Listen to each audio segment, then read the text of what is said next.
Good afternoon students. ಇವತ್ತಿನ ನಮ್ಮ ಪಾಠ ವಾಯು ಮಾಲಿನ್ಯ ಮತ್ತು ಜಲ ಮಾಲಿನ್ಯ. ಗಾಳಿಯು 78% ನೈಟ್ರೋಜನನ್ನು, 21% ಆಕ್ಸಿಜನ್ ಅನಿಲವನ್ನು ಹೊಂದಿದೆ. ಇದರ ಮಿಶ್ರಣವಾಗಿದೆ. ಜೊತೆಗೆ carbon dioxide, argon, methane, ozone ಮತ್ತು ನೀರಾವಿಗಳು ಕೂಡ ಅಲ್ಪ ಪ್ರಮಾಣದಲ್ಲಿ ಕಂಡುಬರುತ್ತವೆ. ಅನಪೇಕ್ಷಿತ ವಸ್ತುಗಳಿಂದ ಗಾಳಿಯು ಕಲುಷಿತಗೊಂಡಾಗ ಅದು ಜೈವಿಕ ಮತ್ತು ಅಜೈವಿಕ ಅಂಶಗಳ ಮೇಲೆ ಹಾನಿಕಾರಕ ಪರಿಣಾಮವನ್ನು ಉಂಟು ಮಾಡುತ್ತದೆ. ಇದನ್ನು ವಾಯು ಮಾಲಿನ್ಯ ಅಂತ ಹೇಳಿ ಕರಿತೀವಿ. ಹಾಗಾದರೆ ಗಾಳಿಯು ಹೇಗೆ ಮಲಿನ ಆಗತ್ತೆ? ಗಾಳಿಯನ್ನು ಕಲುಷಿತಗೊಳಿಸುವಂಥ ವಸ್ತುಗಳನ್ನು ವಾಯು ಮಲಿನಕಾರಕಗಳು ಅಂತ ಹೇಳಿ ಕರಿತೀವಿ. ಕಾಡಿನ ಬೆಂಕಿ, ಜ್ವಾಲಾಮುಖಿ ಸ್ಫೋಟದಿಂದ ಉಂಟಾಗುವ ಹೊಗೆ, ಧೂಳಿನಂತಹ ನೈಸರ್ಗಿಕ ಆಕರಗಳು, ಮಾನವನ ಚಟುವಟಿಕೆಗಳು, ಕಾರ್ಖಾನೆಗಳು, ವಿದ್ಯುತ್ ಸ್ಥಾವರಗಳು, ವಾಹನಗಳ ನಿಷ್ಕಾಸ ಅನಿಲ, ಸೌದೆ ಮತ್ತು ಬೆರಣಿಗಳ ಉರಿಸುವಿಕೆ ಇವು ವಾಯು ಮಾಲಿನ್ಯಕಾರಕಗಳ ಆಕರಗಳಾಗಿವೆ. ಉಸಿರಾಟದ ಅನೇಕ ಸಮಸ್ಯೆಗಳು ವಾಯು ಮಾಲಿನ್ಯದ ಕಾರಣದಿಂದ ಉಂಟಾಗುತ್ತವೆ. ಗಾಳಿಯು ಹೇಗೆ ಮಲಿನಗೊಳ್ಳುತ್ತದೆ ಅನ್ನೋದನ್ನು ನೋಡ್ತಾ ಇದ್ವಿ.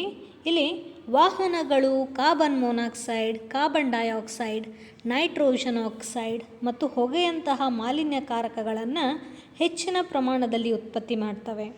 ಪೆಟ್ರೋಲ್ ಮತ್ತು ಡೀಸೆಲ್ಗಳಂತಹ ಇಂಧನಗಳ ಅಪೂರ್ಣ ದಹನದಿಂದ ಕಾರ್ಬನ್ ಮೊನಾಕ್ಸೈಡ್ ಉತ್ಪತ್ತಿಯಾಗತ್ತೆ. ಇದು ವಿಷಕಾರಿ ಅನಿಲ. ಇದು ಆಕ್ಸಿಜನ್ನನ್ನು ಸಾಗಿಸುವ ರಕ್ತದ ಸಾಮರ್ಥ್ಯವನ್ನು ಕಡಿಮೆ ಮಾಡುತ್ತದೆ. ಸ್ಮಾಗ್. ವಾತಾವರಣದಲ್ಲಿ ವಿಶೇಷವಾಗಿ ಚಳಿಗಾಲದಲ್ಲಿ ಹೊಗೆ ಮತ್ತು ಮಂಜಿನಿಂದ ಉಂಟಾಗಿರುವಂತಹ ದಟ್ಟ ಮಂಜಿನಂಥ ಪದರವನ್ನು ಸ್ಮಾಗ್ ಅಂತ ಹೇಳಿ ಕರಿತೀವಿ. ಮಕ್ಕಳೇ, ಚಳಿಗಾಲದಲ್ಲಿ ಈ ರೀತಿ ಮಂಜಿನಿಂದ ಕೂಡಿದಂತಹ ವಾತಾವರಣವನ್ನು ನಾವು ನೋಡ್ತೀವಿ. ಅದನ್ನೇ ನಾವೇನಂತ ಕರಿತೀವಿ? ಸ್ಮಾಗ್ ಅಂತ ಹೇಳಿ ಕರಿತೀವಿ. ಇದು ನೈಟ್ರೋಜನ್ ಆಕ್ಸೈಡ್ಗಳನ್ನು ಹೊಂದಿದ್ದು ಇತರ ವಾಯು ಮಲಿನಕಾರಕಗಳು ಹಾಗೂ ಮಂಜಿನೊಂದಿಗೆ ಸೇರಿ ಸ್ಮಾಗ್ ಉಂಟಾಗುತ್ತೆ. ಸ್ಮಾಗ್ ಉಸಿರಾಟದ ತೊಂದರೆಗಳಾದಂತಹ ಅಸ್ತಮಾ, ಕೆಮ್ಮು ಮತ್ತು ಮಕ್ಕಳಲ್ಲಿ ಉಬ್ಬಸವನ್ನು ಉಂಟು ಮಾಡುತ್ತೆ. ಹಲವು ಕೈಗಾರಿಕೆಗಳು ಸಹ ಮಾಲಿನ್ಯಕ್ಕೆ ಕಾರಣಗಳಾಗಿದ್ದಾವೆ. ಪೆಟ್ರೋಲಿಯಂ ಸಂಸ್ಕರಣಾಗಾರಗಳು ಅನಿಲ ರೂಪದ ಮಲಿನಕಾರಕಗಳಾದ ಸಲ್ಫರ್ ಡೈಆಕ್ಸೈಡ್, ನೈಟ್ರೋಜನ್ ಡೈಆಕ್ಸೈಡ್ಗಳ ಪ್ರಮುಖ ಆಕರ. ವಿದ್ಯುತ್ ಸ್ಥಾವರಗಳಲ್ಲಿ ಕಲ್ಲಿದ್ದಿಲಿನಂತಹ ಇಂಧನಗಳ ದಹನದಿಂದ ಸಲ್ಫರ್ ಡೈಆಕ್ಸೈಡ್ ಉತ್ಪಾದನೆ ಆಗುತ್ತೆ. ಇದು ಕೂಡ ಉಸಿರಾಟದ ತೊಂದರೆಯನ್ನು ಉಂಟು ಮಾಡೋದರ ಜೊತೆಗೆ ಶ್ವಾಸಕೋಶದ ಶಾಶ್ವತ ಹಾನಿಗೂ ಕಾರಣ ಆಗುತ್ತೆ. ರೆಫ್ರಿಜಿರೇಟರ್ಗಳು, ಏರ್ ಕಂಡೀಷ್ನರ್ಗಳು, ಏರೋಸೋಲ್ ಸ್ಪ್ರೇಗಳು, ಕ್ಲೋರೋಫ್ಲೋರೋಕಾರ್ಬನ್ಗಳು ಇತರ ಬಗೆಯ ಮಲಿನ್ಯಕಾರಕಗಳು.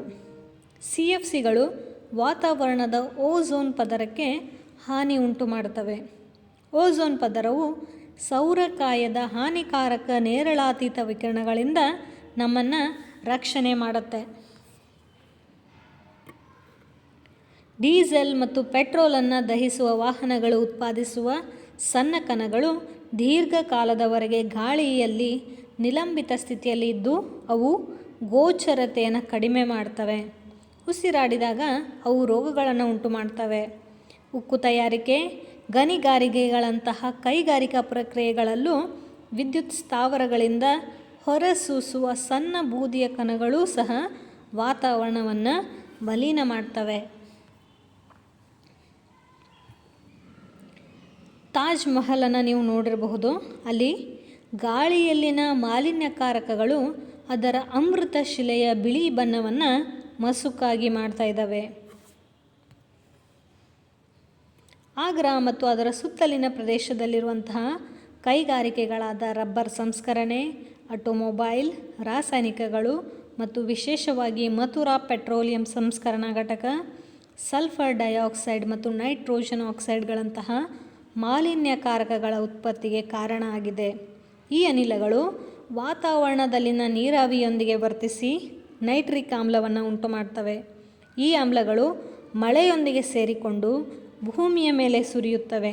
ಇದನ್ನು ಏನಂತ ಕರಿತೀವಿ?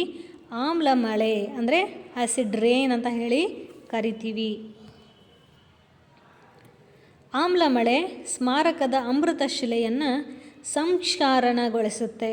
ಈ ವಿದ್ಯಮಾನವನ್ನು ಮಾರ್ಬಲ್ ಕ್ಯಾನ್ಸರ್ ಅಂತ ಹೇಳಿ ಕರಿತೀವಿ. ಪೆಟ್ರೋಲಿಯಂ ಸಂಸ್ಕರಣಾಗಾರದಿಂದ ಹೊರಸೂಸುತ್ತಿರುವ ಕಾರ್ಬನ್ ಮಷಿಯಂತಹ ನಿಲಂಬಿತ ಕಣಗಳು ಅಮೃತ ಶಿಲೆಯ ಹಳದಿ ಬಣ್ಣಕ್ಕೆ ಕಾರಣ ಆಗಿದ್ದಾವೆ. ತಾಜ್ ಮಹಲನ್ನು ಉಳಿಸಲು ಸುಪ್ರೀಂ ಕೋರ್ಟ್ ಅನೇಕ ಕ್ರಮಗಳನ್ನು ಕೈಗೊಂಡಿದೆ. CNG ಮತ್ತು LPGಗಳಂತಹ ಸ್ವಚ್ಛ ಇಂಧನಗಳನ್ನು ಬಳಸಲು ಕೈಗಾರಿಕೆಗಳಿಗೆ ಆದೇಶ ನೀಡಿದೆ. ಇದಲ್ಲದೆ ತಾಜ್ ವಲಯದಲ್ಲಿನ ವಾಹನಗಳು ಸೀಸರಹಿತ ಪೆಟ್ರೋಲನ್ನು ಬಳಸಲು ಕೂಡ ಆದೇಶ ಮಾಡಿದ್ದಾರೆ. ಹಸಿರು ಮನೆ ಪರಿಣಾಮ. ಭೂಮಿಯ ಮೇಲೆ ಬೀಳುವ ಸೌರ ವಿಕಿರಣದ ಒಂದು ಭಾಗ ಭೂಮಿಯಿಂದ ಹೀರಲ್ಪಡತ್ತೆ ಮತ್ತು ಒಂದು ಭಾಗ ವ್ಯೋಮಕ್ಕೆ ಮತ್ತೆ ಪ್ರತಿಫಲಿತ ಆಗತ್ತೆ. ಪ್ರತಿಫಲಿತ ವಿಕಿರಣದ ಒಂದು ಭಾಗ ವಾತಾವರಣದಿಂದ ಸೆರೆ ಹಿಡಿಯಲ್ಪಡುತ್ತದೆ. ಸೆರೆ ಹಿಡಿಯಲ್ಪಟ್ಟ ವಿಕಿರಣಗಳು ಭೂಮಿಯನ್ನು ಮತ್ತಷ್ಟು ಬಿಸಿ ಮಾಡ್ತವೆ.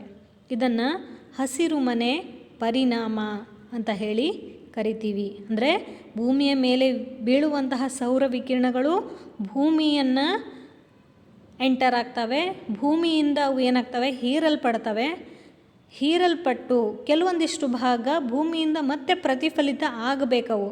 ಆದರೆ ಪ್ರತಿಫಲಿತ ಆಗದೇ ಭೂಮಿಯ ವಾತಾವರಣದಲ್ಲೇ ಉಳ್ಕೊಂಡು ಭೂಮಿಯನ್ನು ಮತ್ತಷ್ಟು ಬಿಸಿ ಮಾಡ್ತವೆ. ಇದನ್ನು ಹಸಿರು ಮನೆ ಪರಿಣಾಮ ಅಂತ ಹೇಳಿ ಕರಿತೀವಿ. ಈ ಪ್ರಕ್ರಿಯೆ ಇಲ್ಲದೆ ಭೂಮಿಯ ಮೇಲೆ ಜೀವದ ಉಳಿವು ಸಾಧ್ಯವಾಗುತ್ತಿರಲಿಲ್ಲ. ಆದರೆ ಇದೀಗ ಜೀವಕ್ಕೆ ಬೆದರಿಕೆಯೊಡ್ಡುತ್ತಿದೆ. ಗಾಳಿಯಲ್ಲಿ CO2ನ ಅಧಿಕ ಪ್ರಮಾಣ ಹಸಿರು ಮನೆ ಪರಿಣಾಮವನ್ನು ಉಂಟು ಮಾಡುತ್ತಿರುವ ಅನಿಲಗಳಲ್ಲಿ ಒಂದಾಗಿದೆ. ಜಾಗತಿಕ ತಾಪ ಏರಿಕೆ. ಮಾನವನ ಚಟುವಟಿಕೆಗಳು ವಾತಾವರಣದಲ್ಲಿ ಹೆಚ್ಚು ಕಾರ್ಬನ್ ಡೈಆಕ್ಸೈಡ್ ಸಂಗ್ರಹಗೊಳ್ಳಲು ಕಾರಣ ಆಗಿದ್ದಾವೆ.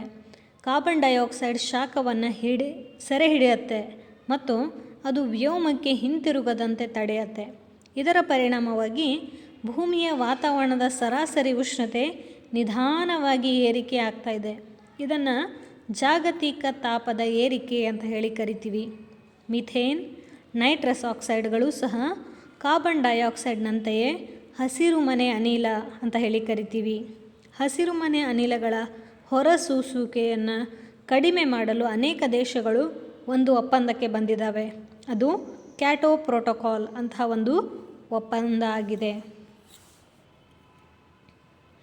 ಭೂಮಿಯ ತಾಪಮಾನವನ್ನು ಕೇವಲ 0.5 ಡಿಗ್ರಿ ಸೆಲ್ಸಿಯಸ್ನಷ್ಟು ಹೆಚ್ಚಾಗೋದ್ರಿಂದ ಸಹ ಅಂತಹ ಗಂಭೀರ ಪರಿಣಾಮ ಉಂಟಾಗಿ ಹಿಮಾಲಯದ ಗಂಗೋತ್ರಿ ನೀರ್ಗಲ್ಲ ನದಿಯು ಕರಗಲು ಪ್ರಾರಂಭವಾಗಿದೆ. ಹಾಗಾದರೆ ವಾಯು ಮಾಲಿನ್ಯವನ್ನು ಕಡಿಮೆ ಮಾಡಲು ಏನು ಮಾಡಬಹುದು?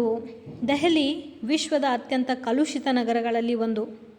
ಇದು ಡೀಸೆಲ್, ಪೆಟ್ರೋಲ್ ಚಾಲಿತ ವಾಹನಗಳ ಬದಲಿಯಾಗಿ CNG ಸೀಸರಹಿತ ಪೆಟ್ರೋಲ್ ಬಳಸುವ ನಿರ್ಧಾರವನ್ನು ತೆಗೆದುಕೊಂಡಿದೆ. ನಾವು ಗಿಡಗಳನ್ನು ನೆಡಬಹುದು. ನಮ್ಮ ಸುತ್ತಮುತ್ತಲಿನ ಈಗಾಗಲೇ ಇರುವಂಥ ಗಿಡಗಳನ್ನು ಪೋಷಣೆ ಮಾಡಬಹುದು. ಪ್ರತಿ ವರ್ಷ ಜುಲೈನಲ್ಲಿ ಲಕ್ಷಾಂತರ ಗಿಡಗಳನ್ನು ನೆಡುವಂತಹ ವನ ಮಹೋತ್ಸವವನ್ನು ಆಚರಿಸಬಹುದು. ಗಿಡದ ಉದುರಿದ ಎಲೆಗಳನ್ನು ಸುಡುವುದರ ಬದಲಾಗಿ ಗೊಬ್ಬರದ ಗುಂಡಿಗೆ ಹಾಕಬಹುದು. ಕೆಲವು ಹಾನಿಕಾರಕ ವಸ್ತುಗಳಿಂದ ನೀರಿನ ಗುಣಮಟ್ಟ ಹಾಳಾಗಿ ಅದರ ವಾಸನೆ ಮತ್ತು ಬಣ್ಣವನ್ನು ಬದಲಾಯಿಸೋದಕ್ಕೆ ಜಲಮಾಲಿನ್ಯ ಅಂತ ಹೇಳಿ ಕರಿತೀವಿ. ನೀರನ್ನು ಮಲಿನಗೊಳಿಸುವ ವಸ್ತುಗಳನ್ನು ಜಲಮಲಿನಕಾರಕಗಳು ಅಂತ ಹೇಳಿ ಕರಿತೀವಿ. ಯಾವಾಗ ಚರಂಡಿ ರೊಚ್ಚು, ವಿಷಕಾರಿ ರಾಸಾಯನಿಕಗಳು, ಕೆಸರು ಮುಂತಾದ ಹಾನಿಕಾರಕ ವಸ್ತುಗಳು ನೀರಿನೊಂದಿಗೆ ಮಿಶ್ರವಾಗ್ತವೋ ಆಗ ನೀರು ಮಲಿನ ಆಗತ್ತೆ. World wide fund for nature WWF ಇದರ ಇತ್ತೀಚಿನ ಅಧ್ಯಯನದ ಪ್ರಕಾರ ಅತ್ಯಂತ ಅಪಾಯದ ಅಂಚಿನಲ್ಲಿರುವಂತಹ ಪ್ರಪಂಚದ 10 ನದಿಗಳಲ್ಲಿ ಒಂದು ಯಾವುದು ಅಂತಂದರೆ ಗಂಗಾ ನದಿ. ನದಿಯ ಸಮೀಪದಲ್ಲಿರುವಂತಹ ದೊಡ್ಡ ಪಟ್ಟಣ ಮತ್ತು ನಗರದ ಪ್ರದೇಶದ ಜನರು ಹೆಚ್ಚಿನ ಪ್ರಮಾಣದ ತ್ಯಾಜ್ಯ ವಸ್ತುಗಳು, ಸಂಸ್ಕರಿಸದ ಒಳಚರಂಡಿ ನೀರು ಮತ್ತು ಸತ್ತ ದೇಹಗಳನ್ನು ನೀರಿಗೆ ಹಾಕ್ತಾ ಇದ್ದಾರೆ. ಇದರಿಂದ ಹಾನಿಕಾರಕ ವಸ್ತುಗಳನ್ನು ನೇರವಾಗಿ ನದಿಗಳಿಗೆ ಎಸಿತಾ ಇದ್ದಾರೆ. ಗಂಗಾ ನದಿಯನ್ನು ಸಂರಕ್ಷಿಸುವ ಸಲುವಾಗಿ 1985ರಲ್ಲಿ ಗಂಗಾ ಕ್ರಿಯಾ ಯೋಜನೆಯನ್ನು ಕಾರ್ಯಕ್ರಮವನ್ನು ಜಾರಿಗೆ ತಂದರು. ಇದು ನದಿಯ ಮಾಲಿನ್ಯ ಮಟ್ಟವನ್ನು ಕಡಿಮೆ ಮಾಡುವಂತಹ ಒಂದು ಗುರಿಯನ್ನು ಹೊಂದಿತ್ತು. ಆದಾಗ್ಯೂ ಕೂಡ ಹೆಚ್ಚುತ್ತಿರುವ ಜನಸಂಖ್ಯೆ ಮತ್ತು ಕೈಗಾರೀಕರಣಗಳು ಈ ಪವಿತ್ರ ನದಿಯನ್ನು ಸರಿಪಡಿಸಲಾಗದಷ್ಟು ಹಾಳು ಮಾಡಿದ್ದಾವೆ. ಈಗ ಭಾರತ ಸರ್ಕಾರ ಗಂಗಾ ನದಿಯನ್ನು ಶುದ್ಧೀಕರಿಸುವಂಥ ರಾಷ್ಟ್ರೀಯ ಯೋಜನೆ national mission for clean Ganga ಎಂಬ ಯೋಜನೆಯನ್ನು 2016ರಲ್ಲಿ ಪ್ರಾರಂಭ ಮಾಡಿದೆ. ಗಂಗಾ ನದಿಯ ಹರಿವು ಇರುವ ಉತ್ತರ ಪ್ರದೇಶದ ಕಾನ್ಪುರ ಅತಿ ಹೆಚ್ಚು ಮಾಲಿನ್ಯಗೊಂಡ ಸ್ಥಳಗಳಲ್ಲಿ ಒಂದಾಗಿದೆ. ಇಲ್ಲಿ 5,000ಕ್ಕಿಂತ ಅಧಿಕ ಕೈಗಾರಿಕೆಗಳಿದ್ದಾವೆ. ಅವುಗಳೆಂದರೆ ರಸಗೊಬ್ಬರ, ಮಾರ್ಜಕ, ಚರ್ಮ, ಬಣ್ಣದ ಕೈಗಾರಿಕೆಗಳು ವಿಷಯುಕ್ತ ರಾಸಾಯನಿಕ ತ್ಯಾಜ್ಯಗಳನ್ನು ನದಿಗೆ ಬಿಡ್ತಾ ಇದ್ದಾವೆ. ನದಿಯಲ್ಲಿ ಜನರು ಸ್ನಾನ ಮಾಡುತ್ತಿರುವುದು, ಬಟ್ಟೆ ತೊಳೆಯುತ್ತಿರುವುದು, ಮಲ ವಿಸರ್ಜನಿಸುತ್ತಿರುವುದು, ಕಸ, ಹೂವು, ದೇವದೇವಿಯರ ಮೂರ್ತಿಗಳು ಮತ್ತು ಜೈವಿಕ ವಿಘಟನೆಯವಲ್ಲದ ಪಾಲಿಥೀನ್ ಚೀಲಗಳನ್ನು ಎಸೆಯುವುದು ಕೂಡ ಇದಕ್ಕೆ ಕಾರಣ ಆಗ್ತಾ ಇದೆ. ಮಾಲಿನ್ಯದ ಪ್ರಮಾಣ ಮಿತಿಮೀರಿ ಜಲಚರ ಜೀವಿಗಳು ಬದುಕದಂತೆ ಅವುಗಳನ್ನು ಸಾಯಿಸ್ತಾ ಇದ್ದಾವೆ. ಅಲ್ಲದೆ ಮಣ್ಣೂ ಸಹ ಮಲಿನಗೊಂಡು ಆಮ್ಲೀಯತೆ ಹೆಚ್ಚಾಗಿ ಸಸ್ಯಗಳು ಬೆಳೀತಾ ಇಲ್ಲ. ಕೈಗಾರಿಕೆಗಳಿಂದ ಬಿಡುಗಡೆಯಾಗುವಂಥ ರಾಸಾಯನಿಕಗಳಾದಂಥ ಆರ್ಸೆನಿಕ್, ಸೀಸ ಮತ್ತು ಫ್ಲೋರೈಡ್ಗಳು ಸಸ್ಯ ಮತ್ತು ಪ್ರಾಣಿಗಳ ದೇಹಕ್ಕೆ ವಿಷವನ್ನು ಸೇರಿಸ್ತಾ ಇದ್ದಾವೆ. ಅತ್ಯಧಿಕ ಪ್ರಮಾಣದಲ್ಲಿ ರಾಸಾಯನಿಕಗಳು ಹೊಲ ಗದ್ದೆಗಳಿಂದ ಕೊಳವೆಗಳಿಗೆ ಸೇರಿ ಶೈವಲಗಳ ಬೆಳವಣಿಗೆಗೆ ಪೋಷಕಗಳಂತೆ ವರ್ತನೆ ಮಾಡ್ತಾ ಇದ್ದಾವೆ. ಇದರಿಂದ ಅವುಗಳಲ್ಲಿ ಆಕ್ಸಿಜನ್ ಮಟ್ಟ ಏನಾಗ್ತಾ ಇದೆ, ಕಡಿಮೆ ಆಗ್ತಾ ಇದೆ. ಆಕ್ಸಿಜನ್ ಕೊರತೆಯಿಂದ ಜಲಚರ ಜೀವಿಗಳು ಏನಾಗ್ತಾ ಇದ್ದಾವೆ, ಸಾಯ್ತಾ ಇದ್ದಾವೆ. ಸಂಸ್ಕರಿಸದ ಚರಂಡಿ ರೊಚ್ಚನ್ನು ನೇರವಾಗಿ ನದಿಗಳಿಗೆ ಹರಿಸಿದಾಗ ಕಾಲರಾ, ಟೈಫಾಯ್ಡ್ ಮತ್ತು ಜಾಂಡೀಸ್ಗಳಂತಹ ಕಾಯಿಲೆಗಳು ಉಂಟಾಗ್ತವೆ. ಕುಡಿಯಲು ಯೋಗ್ಯವಾದ ನೀರನ್ನು ಕುಡಿಯುವ ನೀರು ಅಂತ ಹೇಳಿ ಕರಿತೀವಿ. ಪ್ರಪಂಚದ ಜನಸಂಖ್ಯೆಯಲ್ಲಿ 25% ಜನರಿಗೆ ಶುದ್ಧ ಕುಡಿಯುವ ನೀರು ದೊರಕ್ತಾ ಇಲ್ಲ. ನೀರನ್ನು ಸೋಸುವುದರ ಮುಖಾಂತರ, ನೀರನ್ನು ಕುದಿಸುವುದರ ಮುಖಾಂತರ, ಕ್ಲೋರಿನೀಕರಣ ವಿಧಾನ ನೀರನ್ನು ಶುದ್ಧೀಕರಿಸಲು ಬಳಸುವ ಒಂದು ಸಾಮಾನ್ಯ ಕ್ರಿಯೆ. ಕ್ಲೋರಿನ್ ಮಾತ್ರೆಗಳನ್ನು ಅಥವಾ ಬ್ಲೀಚಿಂಗ್ ಪುಡಿಯನ್ನು ನೀರಿಗೆ ಸೇರಿಸೋದ್ರಿಂದ ಅದನ್ನು ಮಾಡ್ತಾರೆ. ನಿಗದಿಪಡಿಸಿದ ಪ್ರಮಾಣಕ್ಕಿಂತ ಹೆಚ್ಚು ಕ್ಲೋರಿನನ್ನು ನಾವು ಬಳಸಬಾರ್ದು. ಈ ವಿಷಯದಲ್ಲಿ ನಾವು ಎಚ್ಚರವಾಗಿರಬೇಕು. ಈ ರೀತಿಯಾಗಿ ಕುಡಿಯುವ ನೀರನ್ನು ಶುದ್ಧೀಕರಣ ಮಾಡಬಹುದು. ಹಾಗಾದರೆ ಜಲಮಾಲಿನ್ಯ ಹೇಗೆ ಕಡಿಮೆ ಮಾಡಬಹುದು ಅಂತಂದರೆ, ಮಲಿನಗೊಂಡ ನೀರನ್ನು ನೇರವಾಗಿ ನದಿಗಳಿಗೆ ಮತ್ತು ಸರೋವರಗಳಿಗೆ ಬಿಡದಂತೆ ನಿರ್ಬಂಧಿಸಲು ಕೈಗಾರಿಕಾ ಘಟಕಗಳಿಗಿರುವ ಕಾನೂನುಗಳನ್ನು ಕಟ್ಟುನಿಟ್ಟಾಗಿ ಜಾರಿಗೊಳಿಸಬೇಕು. ಎಲ್ಲ ಕೈಗಾರಿಕಾ ವಲಯಗಳಲ್ಲಿ ನೀರಿನ ಸಂಸ್ಕರಣಾ ಸ್ಥಾವರಗಳನ್ನು ಕಡ್ಡಾಯವಾಗಿ ಅಳವಡಿಕೆ ಮಾಡಬೇಕು. ಮಿತ ಬಳಕೆ, ಮರುಬಳಕೆ ಮತ್ತು ಮರುಚಕ್ರೀಕರಣ ನಮ್ಮ ಮಂತ್ರವಾಗಬೇಕು.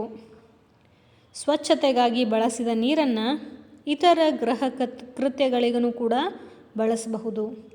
ಉದಾಹರಣೆ, ತರಕಾರಿಗಳನ್ನು ತೊಳೆಯಲು ಬಳಸಿದ ನೀರನ್ನು ನಿಮ್ಮ ಕೈ ತೋಟದ ಸಸ್ಯಗಳಿಗೆ ಹಾಕಬಹುದು. ಸೊ ಇಲ್ಲಿಗೆ ಈ ಪಾಠ ಕಂಪ್ಲೀಟ್ ಆಗುತ್ತೆ.